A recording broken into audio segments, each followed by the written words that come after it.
Selamat siang. Jadi pada presentasi kali ini, saya dan kelompok saya akan mempresentasikan materi tentang encoder. Ya, langsung saja perkenalan nama kelompok. Yang pertama, saya sendiri, Igede Maesa Pratama, dengan NIM 2415101-023. Baik, perkenalkan nama saya Andika Desanya dengan NIM 2415101025. Perkenalkan nama saya Nika Denrol Pertiwi dengan NIM 2415101026. Perkenalkan, nama saya Devioni Galmisa Ramanik dengan NIM 2415101027. Perkenalkan, nama saya Syed Nurdin dengan NIM 2415101028. Perkenalkan, nama saya Ana Maria Valentin Kunang Uak dengan NIM 2415101029. Ya, dilanjutkan dengan materi pertama, dibawakan oleh teman saya. Baik, terima kasih untuk moderator. Di sini kami akan membahas tentang encoder. Yang pertama itu adalah definisi encoder. Jadi, encoder ini adalah perangkat yang mengubah posisi, kecepatan, ataupun arah pergerakan menjadi sinyal elektrik. Ini memungkinkan kontrol dan monitoring dalam sistem otomasi. Perlu kita ketahui bahwa encoder ini berperan penting dalam aplikasi seperti robotika, mesin, CNC, dan sistem kontrol industri yang memberikan data akurat untuk pengoperasian yang efisien. Next. Di sini kita akan melihat apa saja jenis-jenis encoder. Jadi, secara umum encoder terbagi menjadi dua macam. Yang pertama absolute, yang kedua incremental. Yang pertama kita bahas absolute. Jadi, absolute ini memiliki kode unik untuk menentukan posisi poros dalam satu kali putaran. Yang kedua, incremental. Incremental ini adalah sebuah komponen untuk menunjukkan perubahan posisinya. Next. Selanjutnya ada jenis encoder berdasarkan jumlah input dan outputnya. Yang pertama itu encoder 4 to 2 line. Ini memiliki 4 input yaitu Y0, Y1, Y2, dan Y3, dan 2 output yaitu A0 dan A1. Yang kedua itu encoder 8 to 3 line. Ini memiliki 8 input yaitu dari Y0 hingga Y7, serta memiliki 3 output yaitu A0, A1, dan A2. Jenis yang ketiga itu encoder 10 to 4 line. Ini memiliki 10 input dan 4 output. Jenis yang keempat adalah priority encoder. Ini merupakan sebuah rangkaian yang memiliki fungsi prioritas. Terdiri dari 4 input yaitu Y0 hingga Y3 dan 2 output yaitu A0 dan A1. Urutan yang menjadi prioritas tertinggi adalah Y3, sedangkan Y0 merupakan urutan terendah. Selanjutnya adalah prinsip kerja encoder. Yang pertama, gerakan mekanik.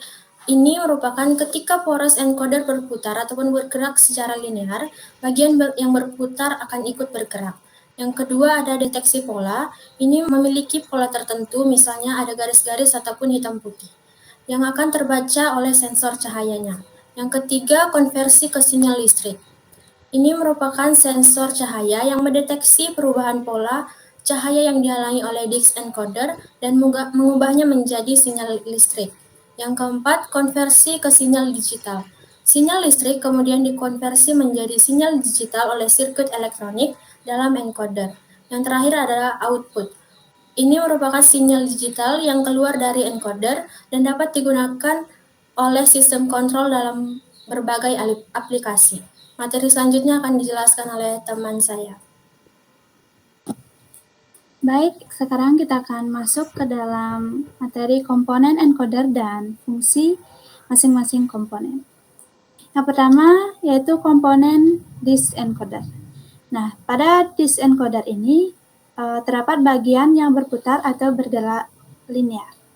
Nah, disk encoder memiliki fungsi yaitu memiliki pola tertentu atau garis, lubang, atau kombinasi keduanya, yang berfungsi sebagai referensi untuk sensor. Nah, pola ini dapat berupa lingkaran konsentris, radial, atau kombinasi keduanya. Nah, saat encoder berputar atau bergerak, pola ini akan melewati sensor dan menghasilkan perubahan sinyal. Kemudian komponen yang kedua yaitu sensor cahaya. Nah, pada sensor cahaya terdapat bagian yang biasanya berupa LED dan fotodetektor.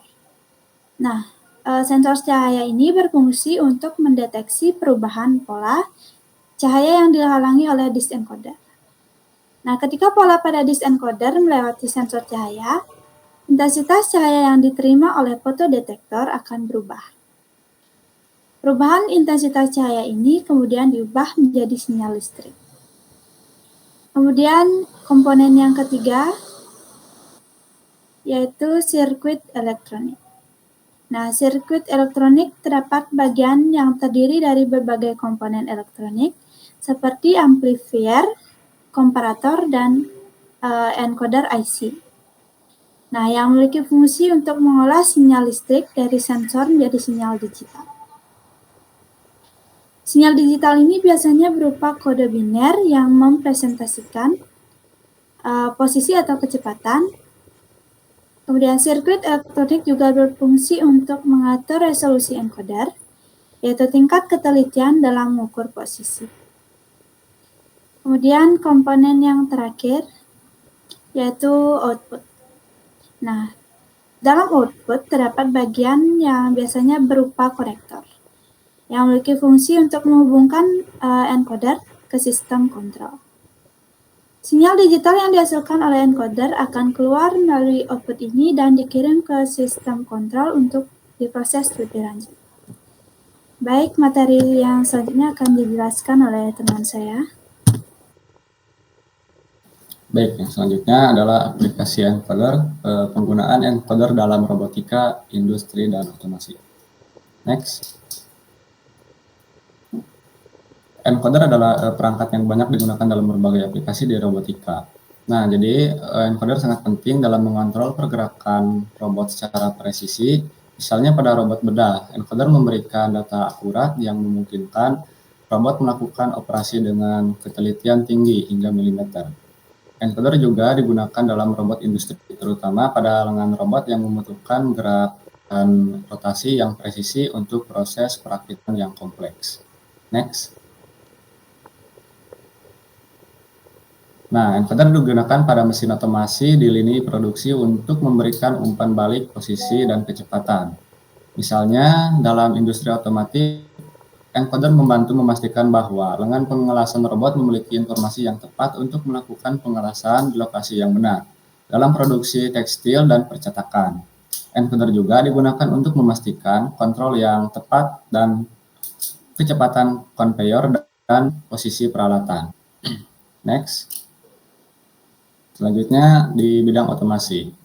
Pada sistem otomasi industri, encoder berfungsi untuk mengubah gerakan fisik menjadi sinyal digital yang dapat digunakan untuk mengontrol mesin.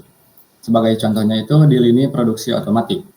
Encoder mendukung sistem rem anti-lock atau ABS dengan memberikan informasi yang akurat mengenai posisi dan kecepatan roda yang meningkatkan keamanan kendaraan. Jadi penggunaan encoder dalam bidang-bidang tersebut membantu meningkatkan efisiensi, presisi, dan kontrol otomatis yang sangat penting dalam industri modern dan robotika. Oke, materi selanjutnya akan dipaparkan oleh rekan saya. Kita masuk ke pembahasan keuntungan dan kerugian. Next. Keuntungannya, 1. Sangat andal dan akurat. Jadi, encoder dirancang untuk memberikan data yang sangat presisi tentang posisi, kecepatan, atau arah suatu objek. Ini berguna dalam aplikasi yang membutuhkan pengukuran tepat. 2. Resolusi yang lebih tinggi. Encoder memiliki resolusi yang jauh lebih tinggi. Encoder dapat mendeteksi perubahan posisi yang sangat kecil sekalipun. 3. Memadukan teknologi optik dan digital. Kombinasi teknologi optik dan digital pada encoder memungkinkan pengukuran yang sangat cepat dan akurat. Next.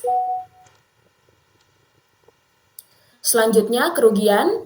Yang pertama, subjek gangguan radiomagnetik. Encoder yang menggunakan teknologi optik sangat sensitif terhadap gangguan elektromagnetik atau radiofrekuensi. 2. Rentan terhadap kontaminasi kotoran, minyak, dan debu. Bagian mekanik encoder sangat rentan terhadap kontaminasi oleh kotoran, minyak, atau debu. Hal ini dapat menghambat pergerakan mekanik, menyebabkan keausan prematur, dan mengganggu akurasi pembacaan. 3. Gangguan sumber cahaya langsung. Encoder optik sangat bergantung pada sumber cahaya untuk mendeteksi perubahan posisi. Sinar matahari langsung atau sumber cahaya buatan yang terlalu terang dapat mengganggu sensor optik, yang menyebabkan pembacaan yang tidak akurat atau bahkan kerusakan pada sensor.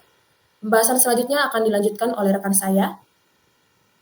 Baik, selanjutnya saya akan menjelaskan mengenai kriteria pemilihan encoder. Dalam pemilihan encoder, ada beberapa kriteria yang penting yang perlu diperhatikan, tergantung pada aplikasi yang digunakan. Berikut adalah kriteria umum yang perlu diperhatikan. Next. Yang pertama yaitu jenis encoder. Jenis encoder harus disesuaikan dengan aplikasi yang digunakan. Yang kedua yaitu jenis output. Kita bisa menggunakan TTL atau HTL tergantung jarak sinyal. Yang ketiga ada resolusi. Kita perlu memperhatikan jumlah sinyal atau pulsa per putaran untuk rotary encoder atau persatuan panjang untuk linear encoder. Yang keempat ada kecepatan rotasi. Gunakanlah encoder yang mampu mengikuti kecepatan putaran sistem. Yang kelima yaitu tipe sinyal. Kita bisa menggunakan TTL yang besarnya 5 volt untuk jarak pendek, HTL yang besarnya hingga 24 volt untuk jarak jauh.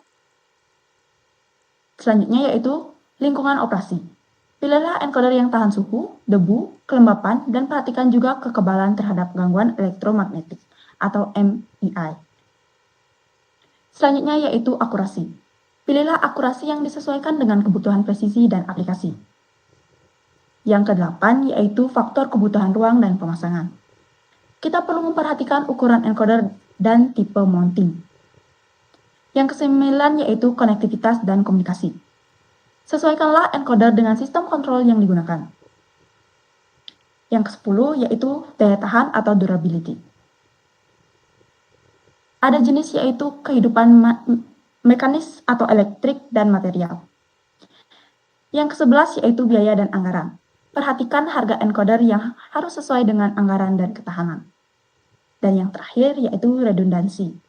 Untuk aplikasi kritis harus memiliki sistem cadangan. Selanjutnya akan dipaparkan oleh rekan saya. Baik, di sini ada tren dan inovasi. Untuk tren yang pertama ada encoder nirkabel.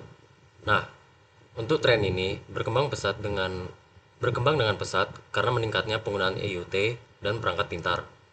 Encoder nirkabel mempermudah instalasi dan memberikan fleksibilitas tanpa membutuhkan kabel yang rumit. Sangat cocok untuk otomasi pabrik dan sistem pemantauan jarak jauh. Yang kedua adalah resolusi dan akurasi. Encoder dengan resolusi lebih tinggi, seperti encoder multiputaran, kini banyak diminati untuk aplikasi presisi tinggi, seperti bedah robotik dan sistem kontrol dirgantara. Yang ketiga ada miniaturisasi. Ada tren di mana encoder semakin kecil untuk disesuaikan dengan perangkat berukuran kecil, khususnya dalam bidang perangkat medis dan elektronik konsumen. Selanjutnya ada inovasi. Yang pertama ada efisiensi energi. Di sini encoder linear yang mengurangi penggunaan pembersihan udara telah terbukti menghemat hingga 91% energi, yang merupakan lompatan besar menuju efisiensi energi dan keberlanjutan.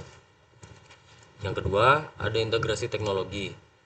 Di sini inovasi terbaru juga terlihat pada integrasi encoder dengan sistem kontrol otomatis yang semakin maju, memungkinkan komunikasi data real time dan peningkatan keandalan dalam berbagai aplikasi industri. Nah, mungkin sekian dari kelompok kami. Di sini ada beberapa referensi yang kami pakai. Ya, di sini tertera ada 8 situs. Mungkin kalian jika ingin melihat situs-situsnya silahkan, di sini sudah tertera. Dan sekian dan terima kasih dari kelompok kami. Apabila ada salah kata atau ada yang kurang, kami minta maaf. Dan terima kasih untuk waktunya telah mendengarkan PPT dari kami. Ya, selamat siang.